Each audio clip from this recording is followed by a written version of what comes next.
Commune de Keur Momar Sarr, dans la région de Louga. Au bord du lac de Guiers est installé le domaine agricole communautaire que le chef de l'État est venu inaugurer. Un nouveau modèle de domaine au cœur du Ndiambour, prêt à accueillir les jeunes entrepreneurs agricoles avec de belles perspectives pour l'emploi. Il s'agit là d'un incubateur agricole qui va former une nouvelle génération de jeunes agriculteurs dans le secteur, en particulier de l'agrobusiness. Avec ses 2 pivots de 50 hectares chacun et sa station de pompage, la capacité d'irrigation journalière est de 300 hectares. La vision d'une agriculture plus moderne, plus diversifiée et plus productive pour assurer la souveraineté alimentaire. Si nous voulons être à l'abri des aléas du commerce mondial, comme nous l'avons vécu en 2020 avec la Covid-19, nous ne pouvons plus continuer à importer nos denrées de première nécessité. Continuer à dépendre des importations pour nous nourrir, c'est nous exposer à une grande vulnérabilité dont nous ne pouvons nous libérer qu'en assurant au plus vite notre autosuffisance alimentaire.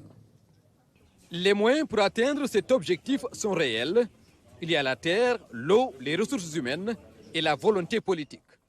Avec des vergers, une agriculture sous serre, une bergerie, un poulailler et une culture en plein champ, le DAC de Keur Momar Sarr est un véritable centre de production agricole moderne. Il s'agit, comme vous l'avez vu, d'un système d'irrigation doté de technologies de pointe, d'un atelier d'emballage et de conditionnement de produits agricoles, de chambres froides pour la conservation des fruits et légumes, d'une station de pompage avec l'avantage ici à Keur Momar Sarr d'avoir le cours d'eau, donc qui est le défluent du fleuve Sénégal, une ferme de démonstration et de formation des jeunes avec la participation de professionnels et de privés. Et c'est ce modèle qu'il faut mettre à l'échelle. Un investissement massif dans l'agriculture, la modernisation des outils, la maîtrise de l'eau et le développement des chaînes de valeur par la transformation locale des produits. Une démarche pédagogique pour assurer à la jeunesse des lendemains meilleurs. Elle vise à donner un visage de modernité à l'agriculture sénégalaise et à faire comprendre à toute la jeunesse que l'agriculture moderne à laquelle nous l'invitons à s'investir n'est pas une activité que l'on exerce par défaut, parce qu'on ne trouve rien ailleurs. Au contraire, l'agriculture version DAC est un filon qui conduit à l'or vert.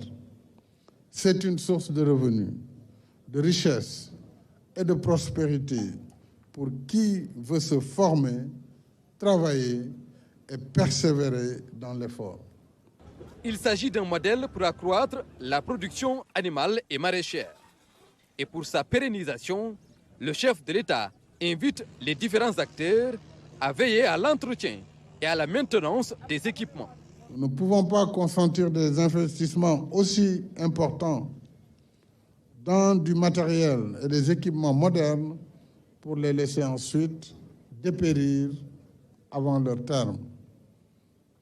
J'invite Madame le ministre de la Jeunesse, le coordonnateur national des DAC ainsi que tous les acteurs des DAC à s'approprier ces outils comme des parties intégrantes de leur propre patrimoine. C'est le meilleur gage de succès. Les activités fonctionnent en plein temps dans cette unité de démonstration où les jeunes sont formés à des pratiques modernes. Un parfait exemple qui montre qu'il est bien possible d'investir sur un espace limité et de le rentabiliser. À la jeunesse de se l'approprier et de se rapprocher du PRODAC pour relever les défis de l'employabilité et de la productivité agricole.